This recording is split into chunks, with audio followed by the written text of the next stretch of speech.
raportuar një sulm kibernetik ndaj sistemit të postës elektronike të Kuventit të Shqipërisë. Çfarë tregon ky incident për nivelin e sigurisë institucioneve tona? A kemi ende dobësi serioze në mbrojtjen kibernetike? Patjetër, një raportim i tillë ose më saktë ajo që duhet kuptojmë është fakti që nuk është se kemi një raportim të një sulmi, por kemi të bëjmë me një sulm i cili ka pasur rezultat. Pra, kemi parasysh që sulme mund kemi vazhdimisht, sulmet ndodhin, ato kthehen mbrapsht, pra arrin të mbrohemi në ato sulme. Një sulm si ky, i cili ka treguar që ka pasur rezultat, tregon që nuk është bërë ajo që duhet. Mendoj që sigurisht diçka e tillë, dhe nuk bëhet fjalë vetëm për postën elektronike, bëhet fjalë edhe për një infrastrukturë goxha më të rëndësishme aty, që ka të bëjë me serveret e virtualizimit, që të paktën ashtu si tregohet nga video e publikuara, është prekur dhe ka pasur një humbje të madhe dhënash patjetër që tregon një dështim nga personeli i cili ka pasur për detyrë mbrojtjen e kësaj infrastrukture. Shqipëria është përballur edhe më parë me sulme të mëdha kibernetike që ju atribuan grupeve të lidhura me Iranin. A mendoni se vendi ynë vazhdon të jetë një objektiv i veçantë për shkak të pozicionit politik dhe pranisë mujahedinëve? Jo domosdoshmërisht. Vërtet kur janë bërë ato analizat e para dhe vetë ky grupim i cili gjatë kohës që bën publikimet e quan veten pra që kanë si origjinë Iranin, përsëri me kalimin e këtyre viteve ka filluar të ketë goxha dyshime të mëdha për sa i përket origjinës së vërtet të këtyre sulmeve, për shkak se është diçka e cila po ndodh realisht për herë të parë në botë. Pra kemi një grupim i cili merret vetëm me Shqipërinë dhe merret vetëm me Shqipërinë, nuk bën asgjë tjetër, pra nuk kemi asnjë lloj veprimi tjetër të tyre. Dhe vazhdimisht ai nuk lodhet dhe sado që të ketë ndryshime të mëdha gjeopolitike, ai përsëri vazhdon të bëjë të përdorit të njëjta teknika.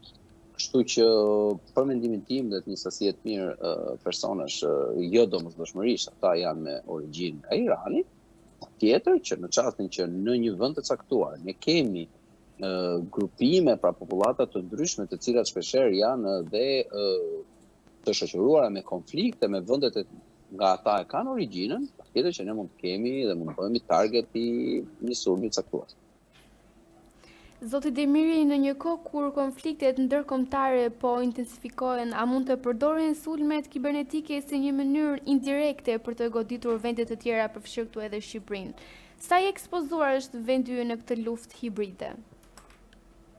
Para nuk diskutohet dhe ka diçka shumë interesante që sulmet kibernetike tashmë janë të parat që i bëhen në një vend të caktuar në çast se ne kemi acarimin gjeopolitik. Pra, nuk diskutohet, nuk rrihet më kjo pyetje, bile është shumë interesante sepse me të dalluar ngërritje të sulmeve të caktuara kibernetike ndaj një infrastrukture të caktuar është gati siguri matematike tashmë që diçka më do të vi më pas.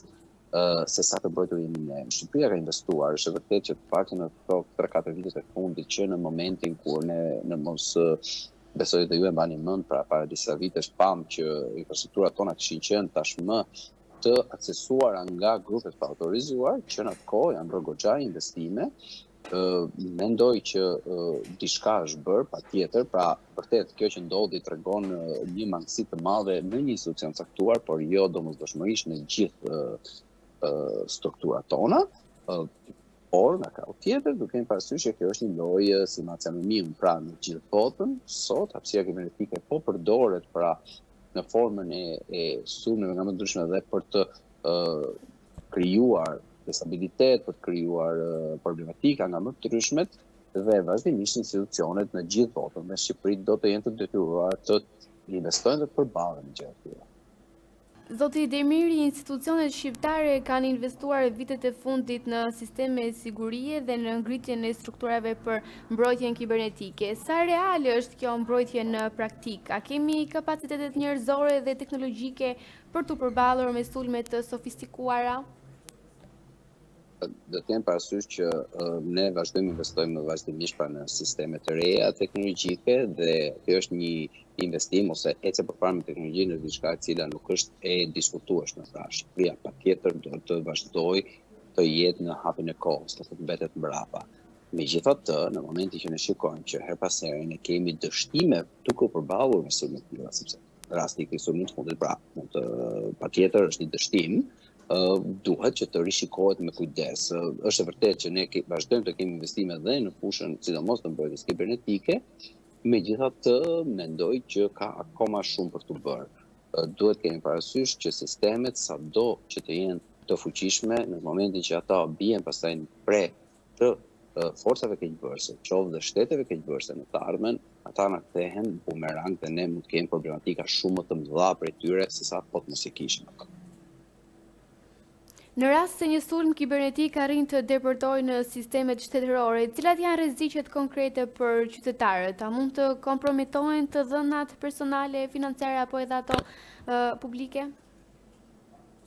Akthimi në sisteme të rëndësishme ose në struktura të rëndësishme ose struktura kritike, infrastruktura kritike, patjetër ka një rezultat goxha negativ dhe preket gati gjithçka ku sot shoqëria pra punon dhe jeton. Kështu që patjetër mund të kemi marrje të këtyre të dhënave, mund të kemi dëmtim të këtyre dhënave, pa shkak se normalisht nëse sistemet ndërtohen ashtu siç duhet, në përgjithësi ekzistojnë mënyrat e backupit, pra që ne të kemi rikthimin mbrapsht të tyre, por dhe rrjedhja e të dhënave sjell dëmtime goxha të mëdha dhe ka goxha efekte negative në jetën e qytetarëve.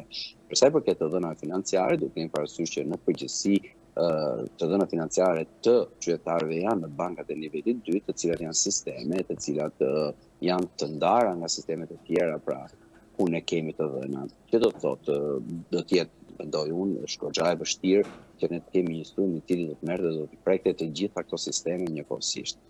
Sidoqoftë, çdo sistem ka të dhënat e tija, dhe nëse ato nuk janë sekrete, përsëri ato janë sensitive, pra janë të dhënat të cilat nëse bien në duar të autorizuara, humbasin vlerën e tyre dhe shpeshherë pastaj përdoren në forma nga më të ndryshme për shantazhe, për mashtrime, kështu me radhë.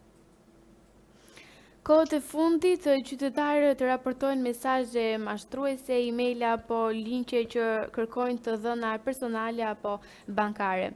Si funksionojnë këto skema dhe cilat janë shenjat që tregojnë se kemi të bëjmë me një mashtrim? Pjesa e mashtrimit, sidomos pra në hapësirën kibernetike, është një problematik goxha e vjetër që në momentin pra kur hapësira kibernetike filloi të ishte kaq e vizituar.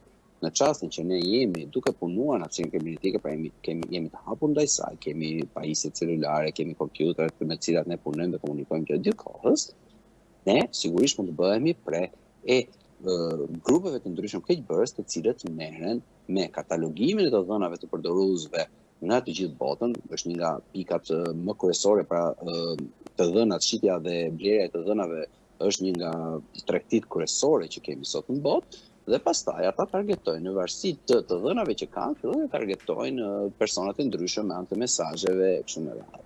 Për të kuptuar, shpeshherë janë disa pika, pra që ne të kuptojmë që jemi përpara një mashtrimi në hapësirën kibernetike. Një nga pikat kryesore që thuhet është fakti që shpeshherë na kërkohet me urgjencë që ne të reagojmë për diçka. Pra në tenton personi ose organizata përballë nesh që të mos na lejojë kohën e duhur që ne të kuptojmë se çfarë jemi duke bërë. Pra mesazhet mund të jenë shpejt, mundohet të kapësh këtë gjën e momentit, të ofertën e momentit e kështu me radhë.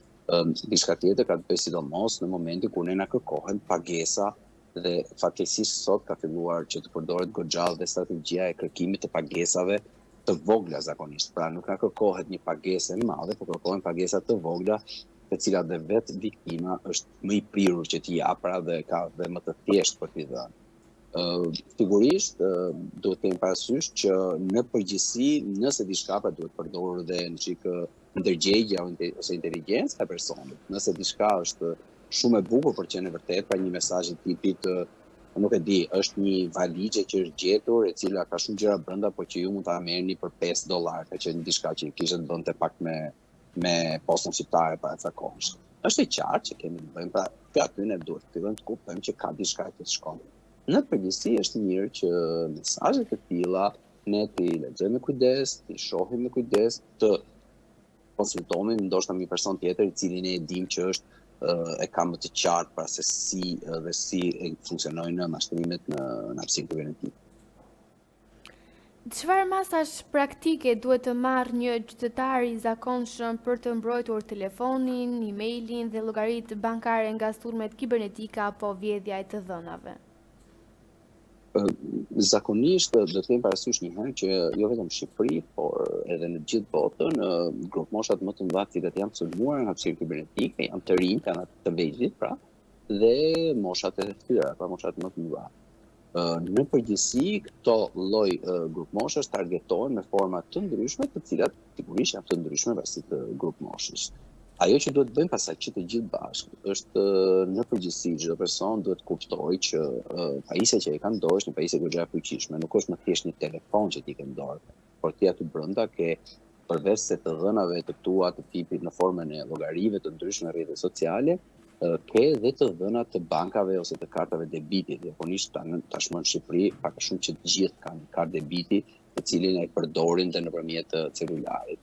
Në këtë moment do t'i kushtojmë shumë më tepër rëndësi kësaj pajisjes dhe gjithçka e cila ne shfaqet në gjatë kohës që ne lëvizim qoftë media sociale, qoftë në web, të jemi të kujdesshëm, mos të klikojmë gjithçka që na shfaqet, mos të harxojmë kohën duke klikuar ose duke hapur software të ndryshme ose programe të ndryshme të cilat mund të duken prishëse, pa mund të duken interesante në momentin e parë, por që në përgjithësi ne nuk na vlen. Dhe zakonisht mbas këtyre lloj programeve, pra të cilët janë të krijuar shpeshherë dhe nga palë të treta jo seriozve, mund të fshihen mënyra nga më të ndryshme të përmarrjen e të dhënave, si spyware, viruse të ndryshme kështu me radhë. Pra, gjëja kryesore të kuptojmë që ajo që ne kemi në dorë nuk është thjesht një telefon, por është një pajisje teknologjike goxha e komplikuar dhe e cila mban brenda vazhdimisht mbushet me të dhëna nga ne me foto, video, të dhëna bankare.